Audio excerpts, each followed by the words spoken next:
জয় যিশু। আজ 19শে মার্চ। মাতা মণ্ডলীতে এই দিনটিতে পালন করা হচ্ছে ধন্যা কুমারী মারিয়ার স্বামী সাধু যোসেফের স্মরণ দিবস।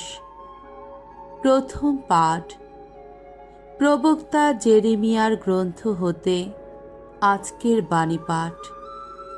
18 অধ্যায় 18 থেকে 20 পদ।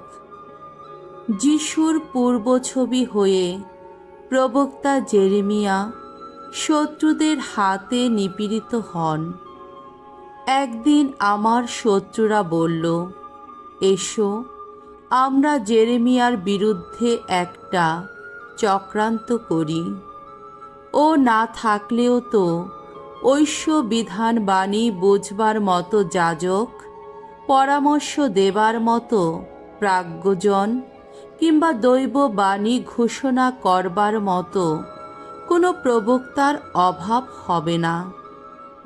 সুতরাং এসো, তার কোনো কথায় কান না দিয়ে আমরা বরং মিথ্যা অপবাদ রটিয়েই ওকে শেষ করে দিই। ওগো ভগবান, শুনো আমার কথা। আমার শত্রুরা এখন যা বলছে একবার শুনে নাও তুমি। বলো, ভালোর প্রতিদানে কি কারো মন্দ করা উচিত? অথচ ওরা তো আমাকে প্রাণে মারবার জন্যে একটা চোরা গর্ত খুঁড়েই রেখেছে। ওগো, মনে রেখো তুমি, আমি কিন্তু তোমার সামনে দাঁড়িয়ে ওদের হয়ে বারবার তোমার কাছে মিনতি জানিয়েছি। ওদের ওপর তোমার কোনো রোষ যেন আর না থাকে। প্রভুর বাণী। ঈশ্বরকে ধন্যবাদ। সাম সঙ্গীত 31 অধ্যায় 4 থেকে 5 পদ, 13 থেকে 15 পদ। ধুয়ো।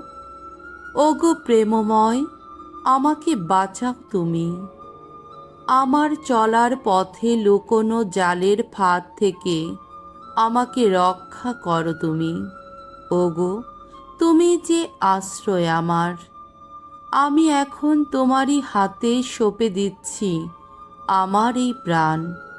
তুমি তো মুক্তিদাতা আমার। ওগো বিশ্বস্ত ঈশ্বর, ওগো ভগবান।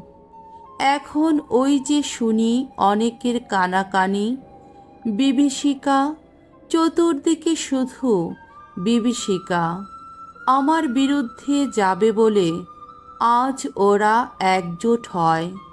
প্রাণ নেবে বলে ওরা মন্ত্রণা করে। আমি কিন্তু ভগবান তোমারই ওপর করেছি নির্ভর। বলেছি, তুমি ওগো ঈশ্বর আমার। তোমার হাতেই জানি আমার জীবন, আমার মরণ। যত শত্রু, যত নিপীড়ক, সবার কবল থেকে আমাকে উদ্ধার করো তুমি। বাণী বন্দনা। প্রভু যিশু, শাশ্বত ঈশ্বরের অমেয় প্রজ্ঞা, ধন্য তুমি। আমি জগতের আলো। যে আমায় করে অনুসরণ, সেই পাবে জীবনের আলো। মঙ্গল সমাচার। মথি রচিত মঙ্গল সমাচার 20 অধ্যায় 17 থেকে 20 পদ। জেরুসালেমে যিশুকে মৃত্যুদণ্ডে দণ্ডিত করা হবে। যিশু তখন জেরুসালেমের পথে এগিয়ে চলেছেন। সেই সময়ে তিনি 12 জন শিষ্যকে একটু আড়ালে ডেকে নিয়ে পথ চলতে চলতে তাদের বললেন, আমরা এখন যাচ্ছি জেরুসালেমে। সেখানে মানবপুত্রকে প্রধান যাজকদের ও শাস্ত্রীদের হাতে তুলে দেওয়া হবে। তারা তাকে মৃত্যুদণ্ডে দণ্ডিত করবেন। তারপর তাকে তুলে দেবেন বিজাতীয়দের হাতে, আর বিজাতীয়রা তাকে বিদ্রূপ করবে, কশাঘাত করবে এবং শেষে ক্রুশেই দেবে। তারপর 3 দিনের দিন সে কিন্তু পুনরুত্থিত হবে। পরে এক সময় জেবেদের সেই 2 ছেলের মা তার ছেলে দুটিকে নিয়ে যিশুর কাছে এগিয়ে এলেন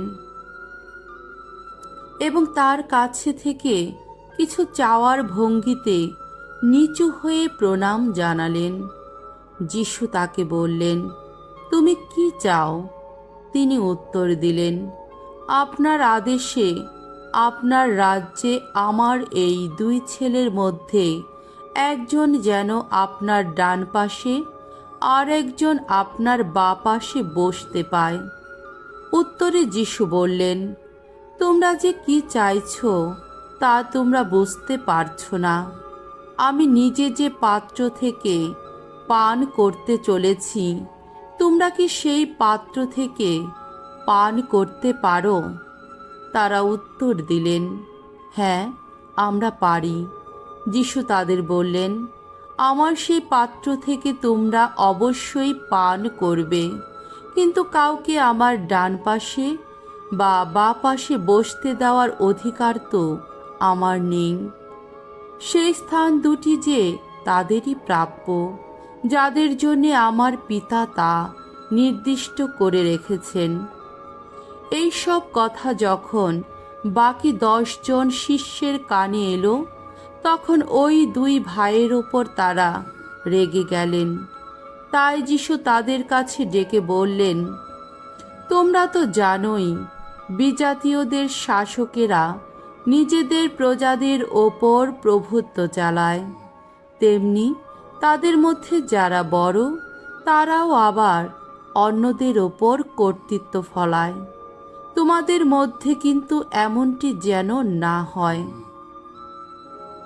বরং তোমাদের মধ্যে যে বড় হতে চায় তাকে হতে হবে তোমাদের সেবক, এবং তোমাদের মধ্যে যে প্রধান হতে চায় তাকে হতে হবে তোমাদের দাস, ঠিক মানব পুত্রেরই মতো। সে তো সেবা পাবার জন্যে আসেনি, এসেছে সেবা করতে এবং বহু মানুষের মুক্তিপণ হিসাবে নিজের প্রাণ বিসর্জন দিতে। প্রভুর মঙ্গলময় বাণী। খ্রিস্ট প্রভু তোমার প্রশংসা হোক।